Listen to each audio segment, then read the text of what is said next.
ఒకసారి అమ్మాయిని చూసొద్దామని. కూతురికి ఏం తీసుకెళ్తున్నారేమిటి?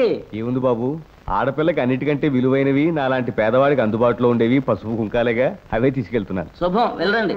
మాధవయ్య గారు, మీరు కూతుర్ని చూడటానికి ఎంత తొందరపడుతున్నారో. మీరు వెళ్లే బస్సు అంత ఆలస్యమయ్యేటట్టుంది. చూసారా, ముందు అటు వెళ్లే బస్సు వస్తుంది.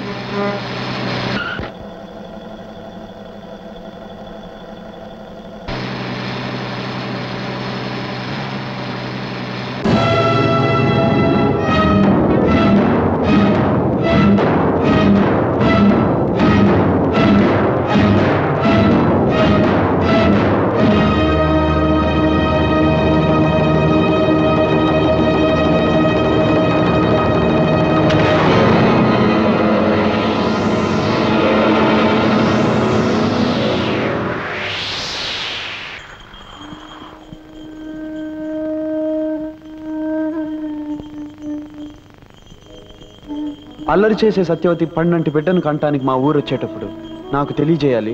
నా బండి మీద ఊళ్ళోకి రావాలి.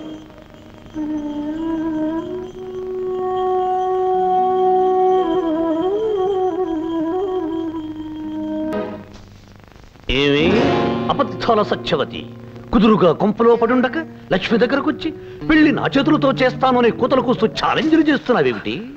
నేనన్నవి ఖచ్చితంగా జరగబోయే నిజాలు. నా చేతులతో రంగడు లక్ష్మిని వధూవరులు చేస్తాను, పెళ్లి చేసి తీరుతాను.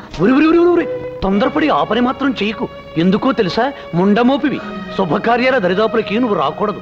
నేలాంటి విధవ పెళ్లి చేయబోతే వాళ్ళు పెళ్లి పీటల మీదే పుట్టుక్కుమని పోతారు. చేసి చూపిస్తాను, అప్పుడు నువ్వు విధవవుతావు. అడిగి చెప్పుతో కొట్టించుకున్నట్టు అయింది బాబు. శాస్త్రి, నాకేదో భయంగా ఉంది. ఈ బలవంతరావు నీ పక్కనుండగా నీకు భయం ఎందుకే నా చెమ్మ చెక్క? అది కాదు బలవంతం, మొన్న నాకు వాంతులు కూడా అయ్యాయి. కొంపదీసి తల్లి అయిననుకో. వాంతులకు తల్లివ్వటానికి లింకు పెట్టుకోక నిన్న నాకు అయ్యాయి 4 వాంతులు. అంత మాత్రాన్ని తల్లి నవ్వుతానా? ఏదో ఆయిల్ ఎక్కువై 4 పెసరట్టు తిన్నాను అంతే, కడుపులో గులాం అయిపోయింది. అటువంటిది ఏమి మనసులో పెట్టుకోవద్దు.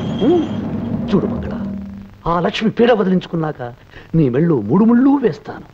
అంతవరకు దిగులు పడకు. అయ్యా, ఇక్కడ 3 ముళ్ళు అంటున్నారు, మరి అక్కడ ఆమెకు?